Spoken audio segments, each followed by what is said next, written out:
Magandang araw po, welcome po sa aking channel, Lug9 TV. Patalas sa 10, meron po ba kayong mga properties na napapabayaan or non-performing assets? Plan nyo yung ibenta, pero wala kayong oras sa pagbenta nito. Kung ito'y pagkakatiwala nyo po sa amin, tawag lang po kayo sa aking numero. Usap po tayo. Gawan ko po ng video for free. Yes, libre po. Wala po kayong babayaran. Tutulungan pa namin kayong mabenta ang inyong property. Kami na po bahala sa marketing, sa boosting or paid ads. Even sa tripping, hindi na po kayo mapapagod sa pag-entertain ng mga buyers. Kami na po bahala sa lahat. Tawag lang po kayo. Nandito po tayo ngayon sa Canlubang kung saan meron po tayong bagong video presentation.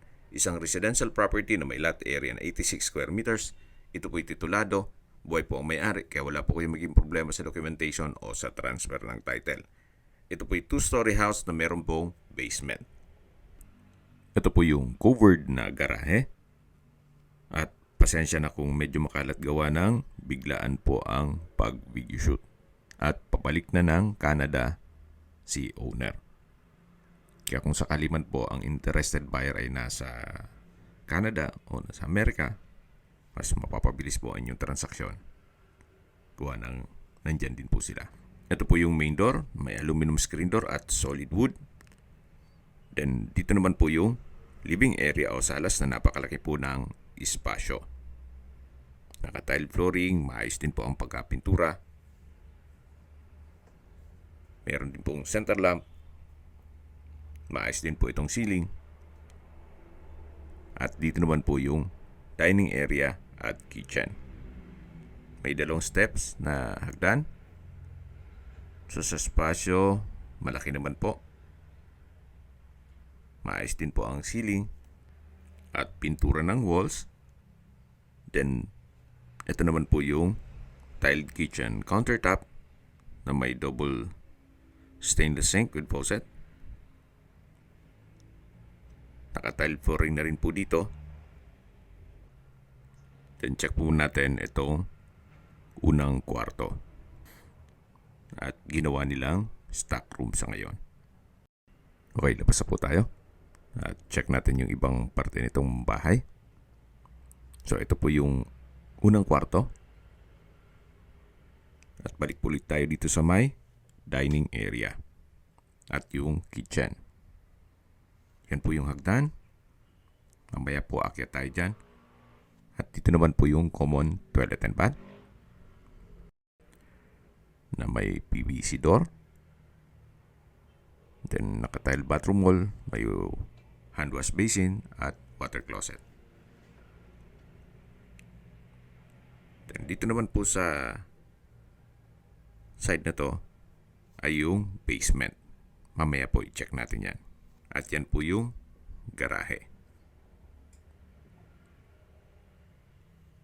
Na naka-solid wood door. Check po natin yan mamaya. Balik po ulit tayo dito sa kitchen, yung dining, then matatanaw natin yung unang kwarto at yung living area na napakalaki po ng espasyo. Ito po yung hagdan na naka-concrete staircase, tubular handrail at railing. Samahan niyo po ako, akyat po tayo. At nandito na po tayo sa second floor. Yan po yung access door papunta sa balkonahe. At ito naman po yung pangalawang kwarto. Then dito naman po yung family area. Ito po ay high ceiling. At napakalaki po ng espasyo. So maganda rin po itong paupahan ninyo. Gawa ng marami pong mga factory dito sa area. At marami pong mga tao. Malapit po din sa lahat ng mga business establishments. Ito po yung unang kwarto na nadaanan natin kanina. Mula nung pag-akyat natin sa hagdan. Naka-solid wood door. Ang papagawa dito ay tiles. Sa pintura maayos pa naman. May sliding glass window with security grill. Then sa wall naman ay wala pong crack at maayos din ang pintura. So yan po ulit yung hagdan. Diyan tayo galing kanina. At ito po yung family area. Ito naman po yung hallway na papunta sa mga kwarto at banyo. Dito po ay yung pangatlong kwarto na malaki ang espasyo. May sliding glass window with security grill. May window type aircon. Solid wood door. High ceiling. So, tiles din po ang papagawa nyo dito. Sa pintura, wala po. At dito naman po yung kabilang kwarto na ginawang kusina. Na pwede rin pong lagyan ng dining area. Actually, ang original nitong ay kwarto. Kaya kung papaupahan nyo po, ang buong second floor ay may kusina na. May tiled kitchen countertop, stainless sink with faucet, kitchen window with security grill. Then meron din pong toilet and bath dito sa second floor. May hand wash basin. Then dito po yung shower room. May hot shower set, tile bathroom wall. At paglabas po natin, dito po yung hand wash basin. Then meron din pong maliit na glass window nag-serve as natural sunlight. At ito po yung banyo na naka-tile bathroom wall din po siya. So mga nag-skip po ng video, summarize ko lang po. Ito pong property ay nasa Canlubang, Laguna. May lot area po ito na 86 square meters. Titulado, buhay po ang may-ari. At ito pong structure ay 3-story na kung saan meron pong roof deck, basement, balkonahe, at meron pong 4 na kwarto. Mula po sa main road, ito po'y inner lot. Kaya please manage your expectation once na mag-set ng tripping. Then meron pong spiral stairs na papunta naman ito sa roof deck. Na pwede po itong lagyan ng another room na gawin ninyong paupahan. So naka-design na rin po yan. Mapapansin nyo may mga poste na rin po nakabang. Kahit po 2 bedrooms, kaya dito. Then maliit na banyo at kusina. Para maging income generating. So yan po yung kapaligiran. Yan, matatanaw natin yung hospital. May school. At mga business establishments. Ito po yung isang subdivision na unguarded. Kaya naman po binebenta ito, gawa ng nasa Canada po nakatira ang pamilya ni owner. So wala na pong mag-aasikaso dito. Pero maganda rin pong investment ito.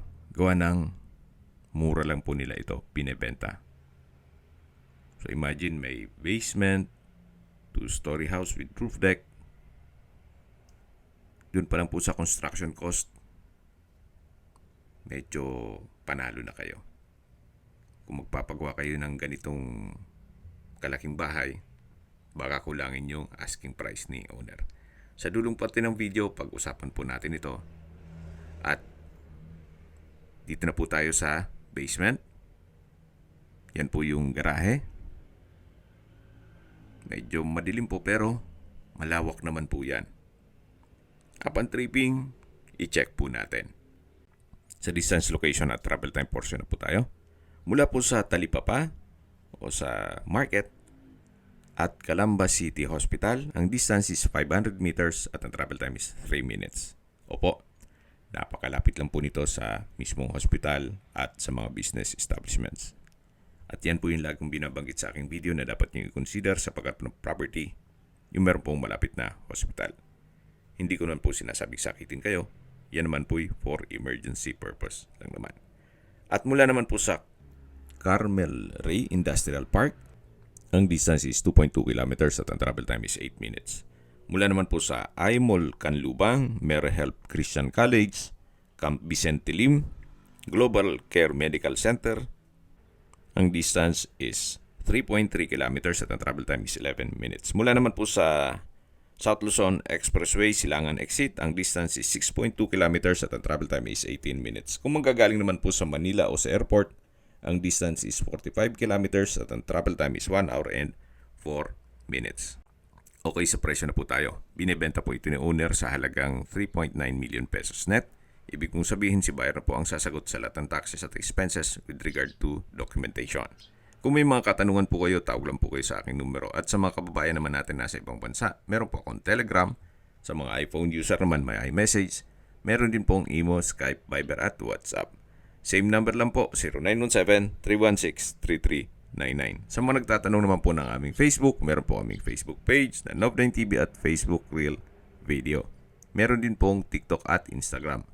May ibang YouTube channel po kami na The Nov9TV Channel, Nov9TV Listings, Nov9TV On The Spot, Nov9TV Updates, at Nov9TV House Rental.